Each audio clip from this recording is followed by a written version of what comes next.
شفا ہو۔ داؤد بھائی، ایک بہت امپورٹنٹ سوال یہ ہے کہ کیا جو جنات ہیں وہ ویسے حاضری پہ جب بات آتی ہے وہ اس میں کتنے % ایسا ہوتا ہے کہ جادو کے ذریعے جنات بھجوائے جاتے ہیں حاضری کے لیے، یا وہ فرض کریں کہیں گئے ہیں باہر قبرستان سے گزرے ہیں، درخت کے نیچے کسی نے اجرت کیا، واش روم وغیرہ معاملات کیا تو اس کے ساتھ چیزیں اٹیچ ہو گئیں۔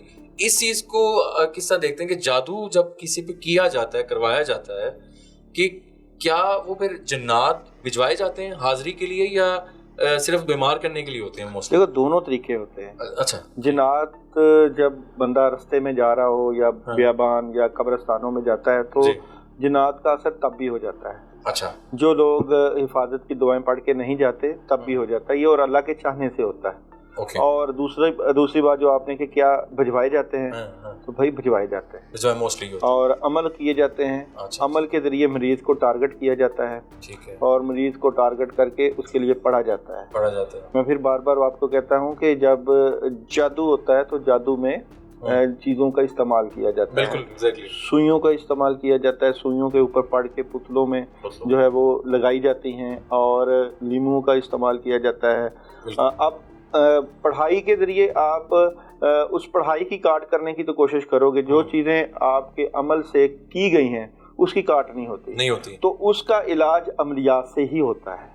ٹھیک ہے، اس میں سوری میں آپ کو کٹ کروں گا، اس میں کون سی چیزیں کا موسٹلی آپ استعمال کرتے ہیں؟ دیکھیں یہاں پہ اگر میں بات کروں کہ اگربتی کا استعمال کرتے ہیں ہم، اگربتی کے ذریعے جو اس کے ارد گرد کا اورا ہوتا ہے جو نیگیٹو ہوتا ہے، اگربتی کے اوپر ہم سورہ مزمل، آیت الکرسی، سورہ فلق، سورہ ناس، قرآن پاک کی آیات پڑھ کے 7 دفعہ مریض کے دائیں اور بائیں وار کے اس کو جلاتے ہیں، تاکہ وہ جو پڑھائی کے ذریعے بندش لگائی گئی ہے یا عمل کیا گیا ہے وہ اس کی کاٹ کریں۔ اچھا، اگربتی کا استعمال کر کے اس کا جو اورا ہے وہ پکڑا جاتا ہے، جو اس کے اوپر جنات یا جادو کا اثر ہوتا ہے۔ اس کے بعد ہم چراغ کا استعمال کرتے ہیں، روئی کی بتی لیتے ہیں، روئی کی بتی کے اوپر کلام پڑھتے ہیں، اور روئی کی بتی کو ایسے جسم لیتے ہیں اور اس کے اوپر جو کلام پڑھتے ہیں اور اس کو مریض کے سر کے 7 دفعہ دائیں اور بائیں وار کے اس کے اورا کو جو نیگیٹیوٹی پھیلاتا ہے، جو اس کے کام کو روکتا ہے، اورا بھی پلس جنات یا بدرو، گدیلے اور بہت سی ایسی مخلوقات جو کہ اثر انداز ہوتی ہے مریض کے کاموں میں، اور اس کو روئی کی بتی کے اوپر پھونک مار کے اس چراغ کو جلایا جاتا ہے، اور وہ جو دھواں نکلتا ہے اس روئی کی بتی کا وہ جا کے اس مریض کے نیگیٹو اثر کو یا جہاں جہاں وہ اثر دبایا ہوتا ہے اس کو پکڑتا ہے اور اس کو ختم کرتا ہے۔ اچھا، وہاں بھی کلام کا استعمال ہوتا ہے۔ دیکھیں دو چیزیں، ایک طرف کلام ہے اور دوسری طرف چیزوں کا استعمال ہے، اور پھر اس کے بعد تیسرا عمل جو ہانڈی کا عمل، ہانڈی کا عمل بھی بہت ہی مجرب ترین عمل ہوتا ہے۔ یہ اسی طرح کا عمل ہوتا ہے کہ جیسے عامل نے اپنی جان کو جوکھوں میں ڈالنا ہوتا ہے، وہ نہ صرف اس کے حمزات کے اوپر سے اثر کو ختم کرتا ہے اس مریض کے، بلکہ اس کی روح کے اوپر جو وزن ہوتا ہے یا اس کے جسم کے جو اثر ہوتا ہے اس کو بذریعہ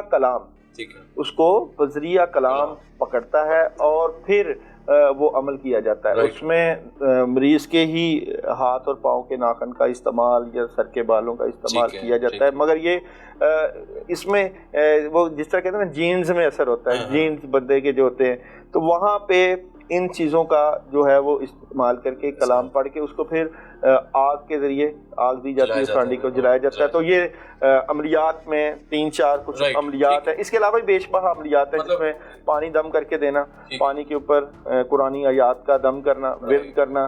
تو جس طرح عملیات ہیں اسی طرح ذکر اذکار ہیں، پڑھائیاں ہیں، مگر اس کے ان سارے معاملات میں پیچھے کسی مستند استاد یا کسی بزرگ یا بڑے کا ہونا بہت ضروری ہے۔ اس کے بغیر اگر آپ اسی طرح عملیات کرواتے رہتے ہیں یا کرتے رہتے ہیں، اور مریض پہ بھی ہو جاتا ہے، یہ بھی یاد رکھیے گا، اگر بندہ بغیر پاور اور بغیر طاقت کے مریض پہ ہاتھ ڈال دیتا ہے اور اس کی چیزوں کو ڈسٹرب کر دیتا ہے تو مریض بھی لمبے عرصے کے لیے بیماریوں میں گھرا رہتا ہے، کیونکہ یا تو اگر اس کی پاور نہیں ہے مریض کی نہیں عامل کی، تو اگر وہ پاور نہیں ہے اس مریض کی پاور کو ختم کرنے کی تو وہ ایک جنگ چھیڑ دیتا ہے۔ اس لیے اکثر لوگ سال سے عامل لوگوں کے پاس جا رہے ہوتے ہیں، ایک کے پاس دوسرا، دوسرے کے بعد تیسرا، تیسرے کے بعد چوتھا، اور خود بھی پڑھائیاں کر رہے ہوتے ہیں، اور نہ صرف اس سے رجت ہوتی ہے، نہ رجت کہ اپنی ہی پڑھائیوں سے علاج کرنا اور پھر مختلف لوگوں کے پاس جانا، وہ کام لمبا ہو جاتا ہے، تو پھر لوگ کافی عرصے سے پھنسے رہتے ہیں. بالکل صحیح. تو یہاں پہ یہ ہوتا ہے کہ بندہ اعتقاد کے ساتھ جس کسی سے اپنا علاج کروائے، اعتقاد کے ساتھ جو، مگر بات یہ ہے کہ اب صحیح بندے کی پہچان یا صحیح بندہ کہاں سے ملے، یہی تو مسئلہ ہے. لیکن آپ کے پاس بھی تو 20 لوگ آ کے رابطہ کرتے رہتے ہیں، تو آپ بھی انہی لوگوں کو سلیکٹ کرتے ہیں جن کا پتہ ہے کہ جن سے اللہ تعالیٰ نے شفا دی. اور بلکہ ہم نے 5-6 بلکہ 10 سے ایسے پروگرام کیے جن کے اوپر جنات اور جادو کا اثر تھا، اور وہ الحمدللہ ان کے ہم نے بعد میں انٹرویو بھی کیے اور وہ الحمدللہ ٹھیک ہوئے، مگر اللہ کے چاہنے سے اور بزرگوں کی دعاؤں سے سارا کچھ ہوتا ہے. تو یہ چیزیں حقیقت رکھتی ہیں، جادو کی حقیقت ہے، سائے کی حقیقت ہے.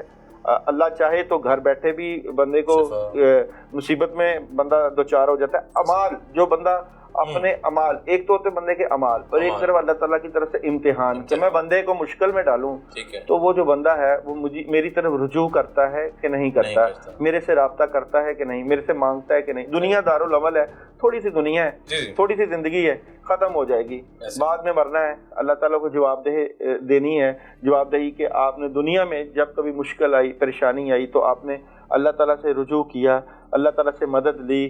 تو یہ عملیات کو اگر آپ طریقہ علاج سے تشبیہ دیں گے تو پھر تو بہت سی چیزیں کلیئر ہو جائیں گی. اور اگر آپ نے صرف اس کو تھرو پراپر اسلام اور قرآن، دیکھیں اس میں شفا ہے سارا، میں اس سے ڈرائی نہیں ہوں، یہاں میں قرآنی آیات بھی استعمال ہوتی پڑھی جاتی ہیں، اس کا طریقہ اکثر اس کا بزرگوں کی طرف سے جو طریقہ آتا ہے اس کے استعمال سے چیزوں میں بہتری ہوتی ہے. بالکل صحیح ہے. بہت شکریہ داؤد صاحب.